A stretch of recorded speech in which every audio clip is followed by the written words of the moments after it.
अक्षय तृतीया का महत्व। अक्षय तृतीया के दिन किया गया दान पुण्य कर्म का फल कभी नष्ट नहीं होता। शास्त्रों में अक्षय तृतीया को स्वयं सिद्ध मुहूर्त माना गया है। अक्षय तृतीया के दिन मांगलिक कार्य जैसे विवाह, गृह प्रवेश, व्यापार अथवा उद्योग का आरंभ करना अति शुभ फलदायक होता है। सही मायने में अक्षय तृतीया अपने नाम के अनुरूप शुभ फल प्रदान करती है। अक्षय तृतीया पर सूर्य व चंद्रमा अपनी उच्च राशि में रहते हैं। सतयुग, द्वापर व त्रेता युग के प्रारंभ की गणना इस दिन से होती है। न माधव समो मासो न कृतेन युगम समम न च वेद समम शास्त्रम न तीर्थम गंगयाम समम। वैशाख के समान कोई मास नहीं है, सतयुग के समान कोई युग नहीं है, वेद के समान कोई शास्त्र नहीं है और गंगा जी के समान कोई तीर्थ नहीं है। उसी तरह अक्षय तृतीया के समान कोई तिथि नहीं है। अक्षय तृतीया का महत्व। भगवान परशुराम ने विष्णु के छठे अवतार के रूप में इसी दिन जन्म लिया था। यह दिन परशुराम जयंती के रूप में मनाया जाता है। वेद व्यास जी ने गणेश जी के साथ महाभारत लिखने की शुरुआत इसी दिन की थी। इसी दिन भगवान कृष्ण ने अपने मित्र सुदामा को महल और धन धान्य से परिपूर्ण करके दोस्ती का फर्ज निभाया था। इस दिन महाभारत का युद्ध समाप्त हुआ था और त्रेता युग, द्वापर और कलयुग की शुरुआत हुई थी। माना जाता है कि इस दिन किया गया जब तप, पितृ तर्पण, दान पुण्य आदि करने से इसका फल हमेशा व्यक्ति के साथ रहता है, जिसका कभी क्षय नहीं होता। किसी भी शुभ कार्य जैसे शादी, गृह प्रवेश, मकान बनाना, नए व्यापार की शुरुआत आदि के लिए अक्षय तृतीया का दिन अबूझ मुहूर्त वाला दिन कहलाता है। अर्थात बिना किसी संकोच के किसी भी कार्य की शुरुआत इस दिन की जा सकती है। अक्षय तृतीया को भाग्य तथा सफलता देने वाला दिन माना जाता है।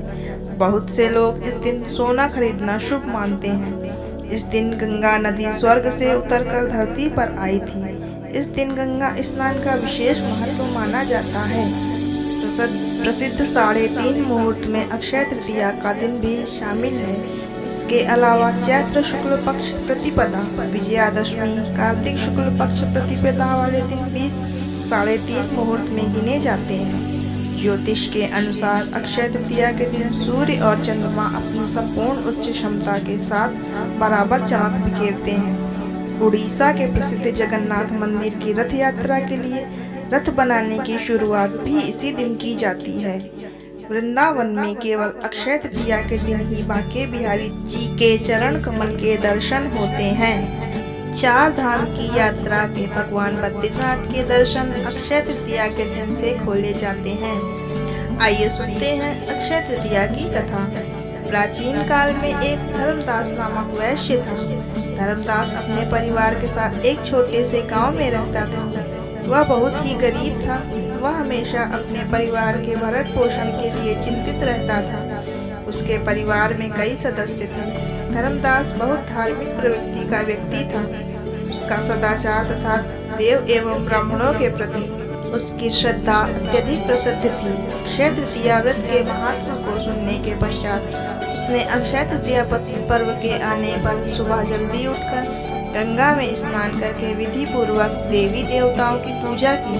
व्रत के दिन सामर्थ्यानुसार जल से भरे घड़े, पंखे, जौ, सत्तू, चावल, नमक, गेहूँ, गुड़, घी, दही, सोना तथा वस्त्र आदि वस्तुएं भगवान के चरणों में रखकर ब्राह्मणों को अर्पित की। यह सब दान देखकर धर्मदास के परिवार वाले तथा उसकी पत्नी उसे रोकने की कोशिश की। उन्होंने कहा कि अगर धर्मदास इतना सब कुछ दान में दे देगा तो उसके परिवार का पालन पोषण कैसे होगा। फिर भी धर्मदास अपने दान और पुण्य कर्म से विचलित नहीं हुआ और उसने ब्राह्मणों को कई प्रकार का दान दिया। उसके जीवन में जब भी अक्षय तृतीया का पावन पर्व आया, प्रत्येक बार धर्मदास ने विधि से इस दिन पूजा एवं दान आदि कर्म किया। अनेक रोगों से ग्रस्त तथा वृद्ध होने के उपरांत भी उसने उपवास करके धर्म कर्म और दान पुण्य किया। यही वैश्य अगले जन्म में कुशावती का राजा हुआ। अगर वीडियो पसंद आई हो तो लाइक और शेयर करें और कमेंट में लिखें ओम नमो भगवते वासुदेवाय। मान्यता है कि अक्षय तृतीया के दिन किए गए दान पुण्य व पूजन के कारण वह अगले जन्म में बहुत धनी एवं प्रतापी राजा बने। वह इतना धनी और प्रतापी राजा थे कि त्रिदेव तक उसके दरबार में अक्षय तृतीया के दिन ब्राह्मण का वेश धारण करके उसके महायज्ञ में शामिल होते थे। निश्रद्धा और भक्ति का उसे कभी घमंड नहीं हुआ। वह प्रतापी राजा महान एवं वैभवशाली होने के बावजूद भी धर्म मार्ग से कभी भी विचलित नहीं हुआ। माना जाता है कि यही राजा आगे के जन्मों में भारत के प्रसिद्ध सम्राट चंद्रगुप्त के रूप में पैदा हुए थे। जैसे भगवान ने धर्मदास पर अपनी कृपा की, वैसे ही जो भी व्यक्ति इस अक्षय तृतीया की कथा का महत्व सुनता है और विधि विधान से पूजा एवं दान आदि करता है, उसे अक्षय पुण्य एवं यश की प्राप्ति होती है। ऐसी ही और भी कहानियों के लिए इस चैनल को सब्सक्राइब करें।